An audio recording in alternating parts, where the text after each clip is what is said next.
আজ বাংলাদেশের হৃদয় হতে কখন আপনি বৃন্দ, বেঙ্গলি টক শো এর পক্ষ থেকে আপনাদেরকে জানাই সাদর সম্ভাষণ। আজকের আমাদের এই বেঙ্গলি টক শোতে আমাদের মাঝে উপস্থিত আছেন ডক্টর বামন দাস বসু মহোদয়, যিনি বস্টন কলেজের প্রফেসর এবং নিউ ইংল্যান্ডের সর্বজন শ্রদ্ধেয়। আমাদের মাঝে উপস্থিত আছেন জনাব ওসমান গনি, যিনি নিউ ইংল্যান্ড আওয়ামী লীগের সম্মানিত সভাপতি, বস্টন বাংলা নিউজের সভাপতি। আমি সবাইকে আজকের অনুষ্ঠানে স্বাগত জানাচ্ছি। আজকের অনুষ্ঠানে আমরা আলোচনা করব বঙ্গবন্ধু স্মৃতিবৃত্তি প্রদান অনুষ্ঠান নিয়ে।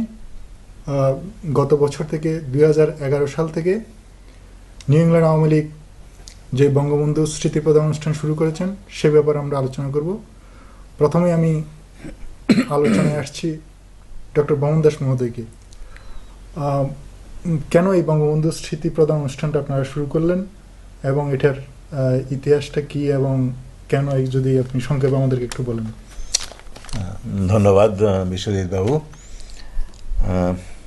আসলে বাংলাদেশে যে বিভিন্ন রাজনৈতিক দল আছে তাদের প্রত্যেকেরই নিজস্ব একটা চিন্তাধারা আছে, একটা আদর্শ আছে, কর্মসূচি আছে, এবং বিদেশে যে রাজনৈতিক সংগঠনগুলি সেই সমস্ত রাজনৈতিক দলের মতাদর্শে যারা বিশ্বাসী তারাই সেই সমস্ত সংগঠন করেন এবং তাদের কর্মসূচি কিভাবে তারা বিদেশে থেকে সাহায্য করতে পারেন সেই উদ্দেশ্যেই তারা সংগঠনগুলি করেন। নিউ ইংল্যান্ড আওয়ামী লীগ তেমনই একটি সংগঠন।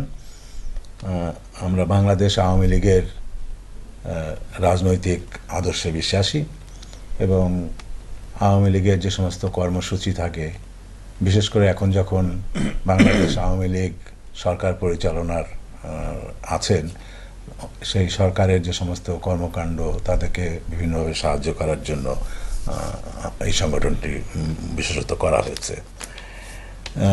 60-এর দশকের প্রথম দিক থেকেই বাংলাদেশ আওয়ামী লীগের প্রাণপুরুষ ছিলেন শেখ মুজিবুর রহমান। উনি তার রাজনৈতিক প্রজ্ঞা এবং রাজনৈতিক কর্মকাণ্ড দিয়ে ধাপে ধাপে উনি গোটা বাঙালি জাতিকে পৌঁছে দিয়েছিলেন আমাদের মহান মুক্তিযুদ্ধে, এবং সেই মুক্তিযুদ্ধের মাধ্যমেই আমরা বাংলাদেশ নামে একটি স্বাধীন সার্বভৌম রাষ্ট্র পেয়েছি আজকে। এর জন্য ওনাকে অনেক জেল জুলুম অত্যাচার সহ্য করতে হয়েছে, কিন্তু মুহূর্তের জন্য উনি কখনোই তার এই রাজনৈতিক আদর্শ বা তার রাজনৈতিক কর্মপন্থা থেকে উনি কখনো একটুও দূরে সরে যাননি। যার জন্য আজকে বাংলাদেশের নাম বলতে গেলে তার সাথে সাথেই চলে আসে শেখ মুজিবুর রহমানের নাম, এবং এই কারণেই বাংলাদেশের লোক ভালোবেসে তাকে বঙ্গবন্ধু উপাধি দিয়েছিল। এবং 1975 সালে বঙ্গবন্ধু সপরিবারে নিহত হন, কারণ উনি চেয়েছিলেন বাংলাদেশকে একটি সমৃদ্ধ আধুনিক বাংলাদেশ গড়ে তোলার জন্য, এবং সেই পথে উনি অটল ছিলেন। যার জন্য ভীত হয়ে কিছু ষড়যন্ত্রকারী সেনা সদস্য অন্যান্যদের সহযোগিতায় তাকে হত্যা করে। কিন্তু হলে কি হবে, এত বছর পরেও বাংলাদেশের প্রতিটি লোক এখন বঙ্গবন্ধুকে এক নামে চেনে এবং বঙ্গবন্ধুর নাম তারা সসম্মানে সশ্রদ্ধভাবে উচ্চারিত করে। তো নিউ ইংল্যান্ড আওয়ামী লীগ তাদের যে সমস্ত কর্মসূচি আছে তার মধ্যে অন্যতম কর্মসূচি হচ্ছে এই বঙ্গবন্ধুর আদর্শকে বিদেশে, বিশেষ করে এই বিদেশে আমাদের ছেলে মেয়েরা যারা বড় হচ্ছে তাদের মাঝে ছড়িয়ে দেওয়ার জন্য, তাদেরকে জানানো যে বঙ্গবন্ধু কে ছিলেন, বাংলাদেশ কিভাবে স্বাধীন হলো, বঙ্গবন্ধু কিভাবে বাংলাদেশকে স্বাধীন করলেন, এই সমস্ত কিছু তাদেরকে জানানো নিউ ইংল্যান্ড আওয়ামী লীগের অন্যতম কর্তব্য বলে আমরা মনে করেছিলাম, এবং সেই কারণেই আমরা এই বঙ্গবন্ধু স্মৃতিবৃত্তিটি প্রচলন করি। ধন্যবাদ ডক্টর বসু। আমি আপনার কাছে আবার আসবো। আমি আসছি জনাব ওসমান গনি সাহেব, আপনি একটা রাজনৈতিক দলের সম্মানিত সভাপতি। তো এখানে বিদেশে যারা রাজনীতি করে তারা সবসময় দেশের কোনো একটা সমস্যা পড়লে, কারো যেমন আমাদের প্রধানমন্ত্রী যখন জেলে ছিল তখন এখানে আন্দোলন হলো, হারবার্ট স্কয়ারের সামনে বিক্ষোভ করা, ওয়াশিংটনে গিয়ে বিক্ষোভ করা, জাতিসংঘের সামনে গিয়ে বিক্ষোভ করা, এগুলাই হচ্ছে রাজনৈতিক কর্মকাণ্ড। কিন্তু আপনারা এই যে বৃত্তিপ্রদান অনুষ্ঠান এটাই শুরু করলেন, এটার সম্পর্কে যদি একটু বলেন। আসলে এটার উদ্দেশ্য বামুনদা বিস্তারিত বলেছেন, তারপর আমি আরেকটু যোগ করতে চাই। আমাদের দেশ স্বাধীনের পর আওয়ামী লীগ যে সংগঠনের মাধ্যমে, যে রাজনৈতিক সংগঠনের নেতৃত্বে দেশ স্বাধীন হয়েছিল, সেই দল ক্ষমতায় ছিল খুব অল্প সময় এবং স্বাধীনতা বিরোধী লোকেরাই ক্ষমতায় ছিল দীর্ঘদিন। তারা যখন দীর্ঘদিন ক্ষমতায় ছিল, ওই সময়ে তারা সঠিক ইতিহাসকে পরিবর্তন করে বিকৃত ইতিহাস জনসাধারণের মধ্যে ওনারা ছড়িয়ে দিয়েছিল, জনসাধারণের মধ্যে, নতুন প্রজন্মের মধ্যে। যার কারণে নতুন প্রজন্মের ছেলেমেয়েরা স্বাধীনতা, সঠিক ইতিহাস, বাংলাদেশ স্বাধীনতা এবং বঙ্গবন্ধুর সঠিক ইতিহাস ওরা জানতে পারে নাই। ওদের মধ্যে অনেক ধরনের বিভ্রান্ত সৃষ্টি হয়েছিল, যার কারণে কোনো এক সময়ে বাংলাদেশে আওয়ামী লীগের সহযোগী সংগঠন, অঙ্গ সংগঠন ছাত্রলীগের থেকে এবং স্বাধীনতার বিরোধী জামাতিদের ছাত্র সংগঠন, শিবিরের চারিদিকে বাংলাদেশে প্রত্যেক অঞ্চলে শিবিরের সংখ্যা অনেক বেড়ে গিয়েছিল। কারণ ওই সময়ে নতুন প্রজন্মের ছেলেমেয়েরা তারা স্বাধীনতা যুদ্ধ সম্পর্কে, বঙ্গবন্ধু সম্পর্কে, বাংলাদেশ সম্পর্কে এবং আমাদের 30 লক্ষ মা বোনের হত্যা এবং অত্যাচার সম্পর্কে তারা কিছুই সঠিক জানতে পারে নাই। পরবর্তীতে আওয়ামী লীগ সরকার যখন ক্ষমতায় আসে, তখন আওয়ামী লীগ সরকার এবং স্বাধীনতার পক্ষের লোক, প্রগতিশীল মাইন্ডের যারা ছিল, বুদ্ধিজীবীরা সবাই চেষ্টা করেছে সঠিক ইতিহাস তুলে ধরতে। এবং একই জিনিস আমাদের বিদেশে যারা নতুন প্রজন্মের ছেলেমেয়েরা, তাদের মধ্যেও আমাদের এই সম্পর্কে জ্ঞান দেয়া, প্রচারণা, সঠিক তথ্য তুলে ধরা আমরা উচিত মনে করি। কারণ এখানে যারা জন্ম নিয়েছে তারা বাংলাদেশ সম্পর্কে তেমন আইডিয়া নাই, বঙ্গবন্ধু সম্পর্কে আইডিয়া নাই, স্বাধীনতা সম্পর্কে আইডিয়া নাই, বাংলাদেশ কিভাবে অত্যাচারিত হয়েছে, শোষিত হয়েছে এই সম্পর্কে আইডিয়া নাই। এই যে বৃত্তি প্রদান করার মাধ্যমে আমরা বঙ্গবন্ধুকে সম্মানিত করা, যার অবদান আমরা দেশ পেয়েছি, যে দেশের জন্য সপরিবারে সর্বস্ব ত্যাগ করে গেছেন, শেষ রক্তবিন্দু দিয়ে গেছেন, তার প্রতি শ্রদ্ধা নিবেদন করা। এবং বিদেশের নতুন প্রজন্মের ছেলেমেয়েরা যখন বঙ্গবন্ধুর স্মৃতিবৃত্তির উপর একটা এসে লিখতে যাবে, তখন তারা অনলাইনে বঙ্গবন্ধু, বাংলাদেশ, স্বাধীনতা যুদ্ধ সব বিষয়ে তাদের একটা ধারণা হবে এবং সেই ধারণা থেকে তারা একটা এসে তৈরি করবে। তাইলে যে ছেলেমেয়েরা কোনো অভিজ্ঞতা ছিল না যাদের, তারা পুরো বাংলাদেশ সম্পর্কে, স্বাধীনতা সম্পর্কে, স্বাধীনতা যুদ্ধ সম্পর্কে, বঙ্গবন্ধু সম্পর্কে তারা সম্পূর্ণ একটা ধারণা পাবে। এইভাবে এক বছর যদি 10-15টা ছেলে মেয়ে যায়, তারা জানলো। যখন আমরা অনুষ্ঠান করি, যেমন গত বছর যখন আমরা অনুষ্ঠান করছি, তাদের লেখা এসেটা ওইখানে প্রায় 500 লোকের সম্মুখে নিজেরাই পড়ে শোনায় এবং এর থেকে আরও 200-500 লোক জানতে পারলো সঠিক ইতিহাসটা। এইভাবে প্রতি বছর যদি আমরা করি, দিন দিন ছাত্র সংখ্যা বাড়বে, কলেজে যাওয়া ছাত্রছাত্রীর সংখ্যা বাড়বে, তো প্রত্যেক বছর যদি আমরা এইভাবে অনুষ্ঠানটা চালু রাখি, তাহলে আমার মনে হয় বিদেশে সব জায়গায় সব ছেলেমেয়েরা এবং ছেলেমেয়েদের অভিভাবকরা যারা দেশে ছিল না, সঠিক ইতিহাস জানে না, বা জানলেও যারা স্বাধীনতার বিপক্ষের অনেক লোক যারা আছে, এবং তারাও উদ্বুদ্ধ হবে এবং দেশের প্রতি দেশপ্রেমত্ব তাদের বাড়বে। ধন্যবাদ এবং মুসলিম গণি। এইটার মাধ্যমে আমরা যদি সারা বিশ্বের প্রত্যেক জায়গায় যদি এভাবে এই অনুষ্ঠানটা চালু করে, তা আমি মনে করি কারো অজানা থাকবে না দেশ স্বাধীনতা, বঙ্গবন্ধু এবং স্বাধীনতা যুদ্ধ সম্পর্কে। ধন্যবাদ জনাব গণি সাহেব। আমি আসছি আবার ডক্টর বামন দাস বসু মহোদয়। আপনি কি একটু বলবেন, গত বছর আপনারা শুরু করলেন, কিভাবে সাড়া পেলেন ছাত্রছাত্রীদের কাছ থেকে, এবং এই বছর কিরকম সাড়া পেলেন, এবং এদের যে রচনা লিখতে দিল ওই রচনার সম্পর্কে যদি আপনি কিছু বলেন। হ্যাঁ, ধন্যবাদ। আসলে আমরা তো এই বৃত্তিটি দিচ্ছি বাংলাদেশি বাবা মায়ের সন্তান যারা কলেজে যাচ্ছে।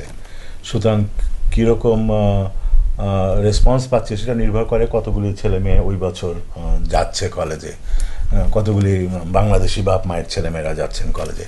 তো গত বছর আমরা 4টি অ্যাপ্লিকেশন পেয়েছিলাম। শ্রদ্ধেয় গণি সাহেব বলেছেন যে আমাদের এই বৃত্তি দেওয়ার বৃত্তির সিলেকশনটা হচ্ছে তাদেরকে বঙ্গবন্ধুর উপর একটা এসে লিখতে হয়, সেই এসের টপিকটা আমরাই ঠিক করে দেই, প্লাস তাদের একাডেমিক গ্রেডস এবং এক্সট্রা কারিকুলার অ্যাক্টিভিটিসকে সব কিছু মিলিয়ে বিচার করে আমরা তিনটি বৃত্তি দিয়েছিলাম গত বছর। এবছর আমরা 5টি অ্যাপ্লিকেশন পেয়েছি। আরও আসছে নাকি? আপাতত 5টি পেয়েছি। আমরা তো একটা ডেডলাইন দেওয়া থাকে, সুতরাং কারণ আমাদের অনুষ্ঠানটি হতে যাচ্ছে 25শে আগস্ট, এর মাঝে আমাদেরকে সব কিছু সিলেকশন প্রসেস শেষ করতে হবে, সেই জন্য একটা ডেডলাইন আমাদেরকে দিতে হয় সবসময়। তো ডেডলাইনটা পার হয়ে যাবে কয়েকদিন পরেই। তো এই 5টি অ্যাপ্লিকেশন থেকে আমরা যাচাই বাছাই করে 3টি সবচেয়ে বেশি উপযুক্ত যে তাদেরকে আমরা নির্ধারিত করব এই বৃত্তিটি পাওয়ার জন্য। ওই বৃত্তির সাথে আমরা একটি প্লাগ দেই এবং সাথে $1,000 নগদ। অনেক টাকা। হ্যাঁ, আমি মনে করি একটা ছেলে বা একটি মেয়েকে কলেজে পাঠাতে বাপ মাকে কিন্তু অনেক পয়সা খরচ করতে হয়। খালি টিউশন ফি, রুম অ্যান্ড বোর্ডই না, তার বই কিনতে হবে, তার একটা ভালো কম্পিউটার কিনতে হবে। তো এই $1,000 যে ছেলেটি বা যে মেয়েটি পাচ্ছে, সেই টাকাটা দিয়ে সে হয়তো কিছু বই কিনতে পারে বা একটা ভালো একটা ল্যাপটপ কম্পিউটার কিনতে পারে। এতে তাদের বাবা মায়ের অবশ্যই কিছুটা সাহায্য হবে বলে আশা করি আমরা। তো ওই এসেগুলো থেকে আপনার কোনো কিছু আপনাকে আকর্ষণ করছে কিনা? গত বছর তো আমরা যে 3 জনকে আমরা নির্বাচিত করেছিলাম, প্রত্যেকটি এসেই অতি চমৎকার এসে। মনে রাখতে হবে যে এরা তো হয়তো এর আগে কখনোই বঙ্গবন্ধুকে নিয়ে ভাবেনি বা বঙ্গবন্ধু সম্পর্কে কিছু পড়াশোনাও করেনি। তারা স্কুলে ইতিহাস পড়েছে তো আমেরিকার ইতিহাস পড়েছে, বাংলাদেশের ইতিহাস তো আর পড়েনি। তো সেইভাবে সেই দিক থেকে যদি আমি বিচার করি, এই প্রথম তারা বঙ্গবন্ধু সম্পর্কে জানতে ইচ্ছুক হয়ে বঙ্গবন্ধু সম্পর্কে কিছুটা পড়াশোনা করেছে এবং সেই ভিত্তিতে তারা যেটা লিখেছে আমি মনে করি খুবই চমৎকার। এবছর যে 5টি অ্যাপ্লিকেশন পেয়েছি, আমি অলরেডি তাদের এসেগুলো আমি পড়েছি। আমি গত বছরের চেয়ে এবার স্ট্যান্ডার্ড আরও বেশি বেড়ে গেছে আমার মনে হয়েছে। এরা আরও বেশি রিসার্চ করেছে আমার ধারণা ভবিষ্যতে আরও বেটার এসে আমরা পাবো। ধন্যবাদ ডক্টর বসু। এখন আসছি জনাব ওসমান গনি সাহেব। আপনাদের এই প্রোগ্রামটা একটা নির্দিষ্ট কমিউনিটির মধ্যে, অর্থাৎ বাংলাদেশি কমিউনিটির মধ্যে। এখন বঙ্গবন্ধু, আমি মনে করি এটা একটা আন্তর্জাতিক ব্যাপার। একটা দেশ স্বাধীন করা, যেমন অনেকগুলো নেতার মধ্যে মহাত্মা গান্ধী থেকে শুরু করে জর্জ ওয়াশিংটন থেকে শুরু করে বঙ্গবন্ধু কোনো অংশে কম নয়। তো এটা যদি আমরা আন্তর্জাতিকভাবে অন্যান্য কমিউনিটির সাথেও যদি আমরা অ্যাপ্লিকেশন কালেকশন করি, এ ধরনের কোনো পরিকল্পনা আছে কিনা? এটা আমরা সবেমাত্র শুরু করেছি আমাদের বাংলাদেশি কমিউনিটির ভিতরে, এবং আমরা দেখতেছি গত বছর আমরা প্রথমবারের মতো শুরু করেছি এবং এটা খুব সার্থক একটা অনুষ্ঠানের মাধ্যমে আমরা বৃত্তি প্রদান করেছি। এবং এইটা এই প্রথমবারের মতো মনে হয় দেশে এবং বিদেশে কেউ বঙ্গবন্ধু স্মৃতির বৃত্তি প্রদান করেছে বলে আমার মনে হয় না। নিউ ইংল্যান্ড আওয়ামী লীগে প্রথমবারের মতো এটা উদ্যোগ নিয়েছে এবং সার্থকতার সহিত প্রদান করেছেন, অনুষ্ঠান করেছেন। এই খবর আমি মনে করি বাংলাদেশ এবং বিশ্বের সব জায়গায় ছড়িয়ে পড়েছে, যার ফলশ্রুতিতে আমি একটা উদাহরণ দিই। আমরা যখন বঙ্গবন্ধু স্মৃতিবৃত্তি ঘোষণা দিই তখন আমরা প্রধানমন্ত্রী সৈয়দ আশরাফুল থেকে শুরু করে সজীব ওয়াজেদ জয় সব জায়গায় আমরা এগুলির আমন্ত্রণপত্র সব কিছু ইনফরমেশন আমরা ওনাদের কাছে পাঠিয়েছি। এর মাসখানেক পরে আমি দেখলাম একদিন ঢাকা বিশ্ববিদ্যালয়ের শিক্ষক সমিতির অনুষ্ঠানে প্রধানমন্ত্রী ঘোষণা দিয়েছেন বঙ্গবন্ধু স্মৃতিবৃত্তি। এবং এই বছর আমি দেখলাম যুক্তরাষ্ট্র বঙ্গবন্ধু পরিষদ স্মৃতিবৃত্তি প্রদান করেছেন এবং বিভিন্ন আরো কয়েকটা দেশে আমি দেখলাম উদ্যোগ নিয়েছেন। আশা করি আরো 2-4 বছরের ভিতর বিশ্বের বহু দেশে এবং আমাদের নিজেদের দেশও বঙ্গবন্ধু স্মৃতিবৃত্তি চালু হবে এবং এখানে আমরা আমাদের পরিধিটা আরো বাড়ানোর আমরা চেষ্টা করব। তো এইটা অনেক সামর্থ্যেরও ব্যাপার আছে। আমরা আমাদের সামর্থ্য যদি কুলাতে পারি, আমরা আস্তে আস্তে যদি আরো পরিধি বাড়াইতে পারি, এটা আমরা চেষ্টা করব। আমাদের শুধু বাংলাদেশের বাইরে এখানে যারা আমেরিকান ছাত্রছাত্রী আছে ওদেরকে আমরা ঠিক বঙ্গবন্ধু এই প্রোগ্রামের আন্ডারে আমরা অন্য কিছু অন্য বিষয়ের উপরও তো আমরা এসে লেখার জন্য বাংলাদেশের স্বাধীনতা যুদ্ধের উপর, বাংলাদেশের উপর, আমাদের কালচারের উপর বিভিন্ন বিষয়ের উপর আমরা হয়তো এটা চালু করতে পারি, যেটা করলে হয়তো প্রসঙ্গক্রমে বঙ্গবন্ধু চলে আসবেন সেখানে। আমরা এটা একটা মহৎ উদ্যোগ, এটা আমরা পরিধি আরো বাড়ানোর জন্য আমরা আপ্রাণ চেষ্টা করব এবং এই জন্য আমাদের বাঙালি কমিউনিটি যারা আছে এখানে সবার আন্তরিক সহযোগিতারও প্রয়োজন। ধন্যবাদ জনাব গনি সাহেব। আমি আবার আসছি ডক্টর বামন দাস বসু মহোদয়ের কাছে। তো 1975-এর 15 আগস্টের পরে এবং 2006 সালের আগে থেকে আমরা দেখছি দেশের মধ্যে বঙ্গবন্ধুর নামই উচ্চারণ হতো না, বঙ্গবন্ধুর ভাষণটা পর্যন্ত চালানো হতো না। তো এটা কি জন্য করা হলো বা কেন করা হলো, এখন আমরা কি করতে পারি? এখন আমাদের আওয়ামী লীগ ক্ষমতায় আসছে এবং সরকারের কি কি করতে পারে, আপনার যদি কোনো ইয়া থাকে, পরামর্শ বা জাস্ট একটা আইডিয়া থাকে যদি বলবেন। বিশ্বজিৎ বাবু, 1975 সালের পরে আমরা পরপর দুটো সামরিক সরকার আমাদের দেশে ছিল, যারা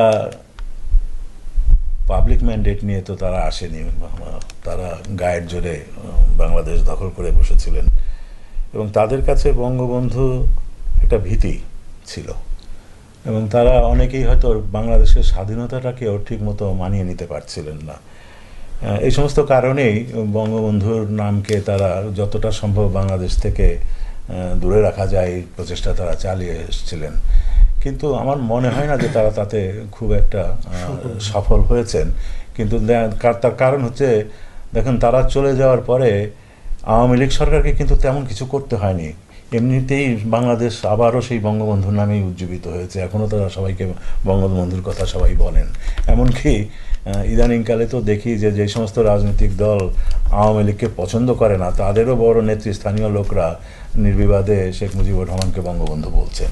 কাজেই বঙ্গবন্ধু মানুষের, বাংলাদেশের লোকের মনের মধ্যে গাঁথা হয়ে গেছে। এটা বন্দুক দিয়ে বা বোমাবাজি করে এটাকে দূরে সরানো যাবে না। তো তবুও আমার মনে হয় যেহেতু একটা বিরাট গ্যাপ হয়ে গেছে, যেই গ্যাপের মধ্যে বাংলাদেশি, বিশেষ করে যারা ওই গ্যাপের মধ্যে যে সমস্ত ছেলেমেয়েরা বড় হয়েছে তারা বঞ্চিত হয়েছে বঙ্গবন্ধুর থেকে।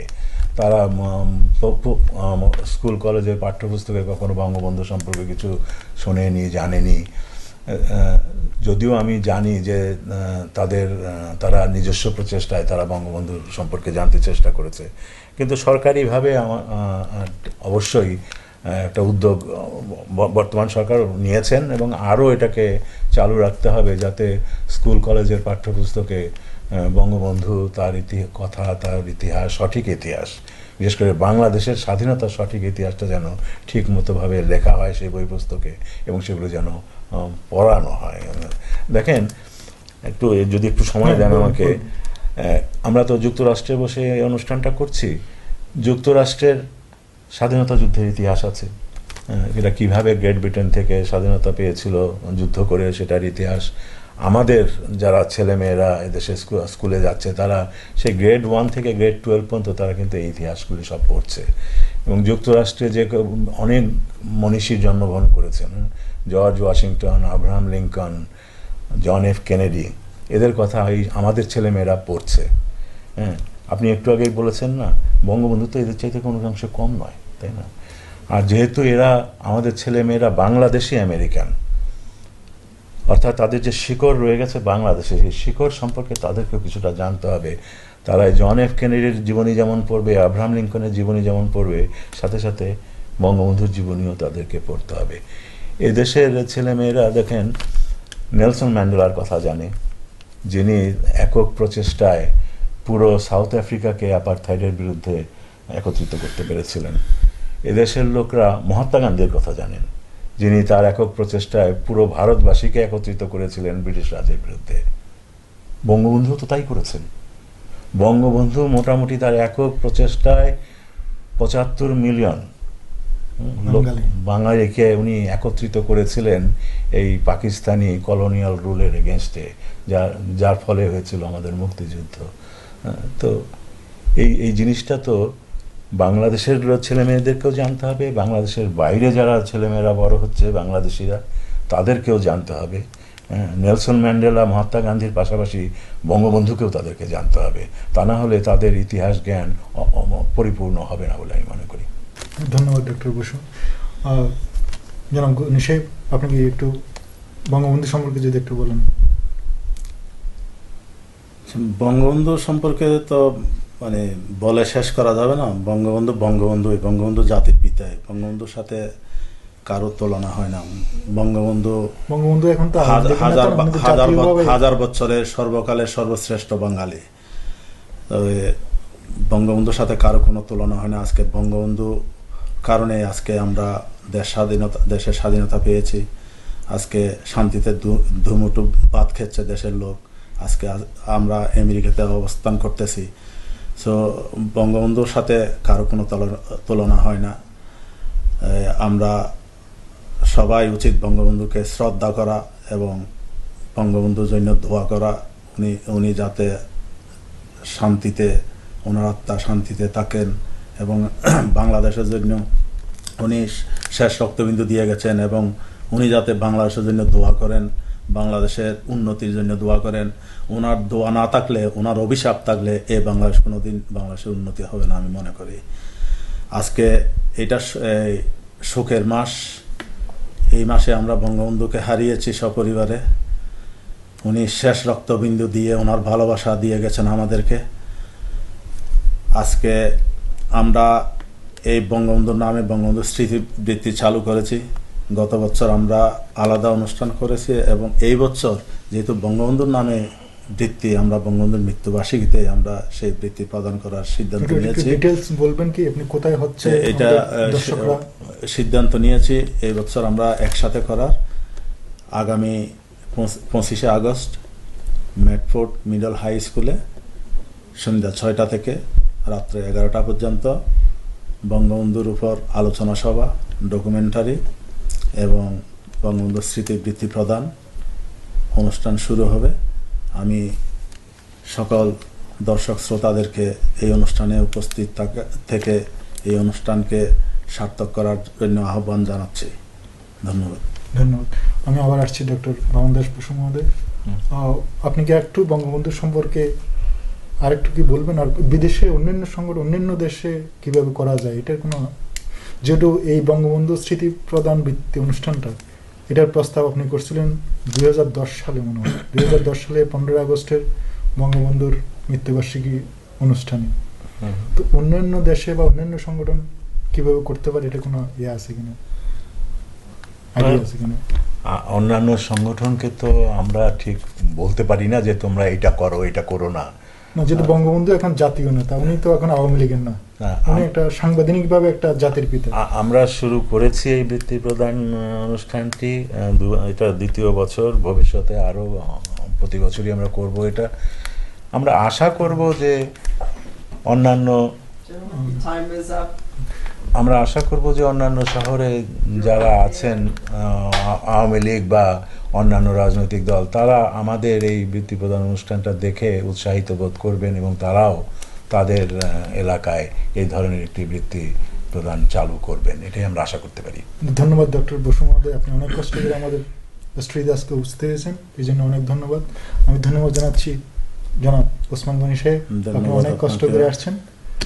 ধন্যবাদ প্রিয় দর্শকবৃন্দ, আমরা আজকের অনুষ্ঠান এখানে শেষ করছি। ধন্যবাদ সবাইকে।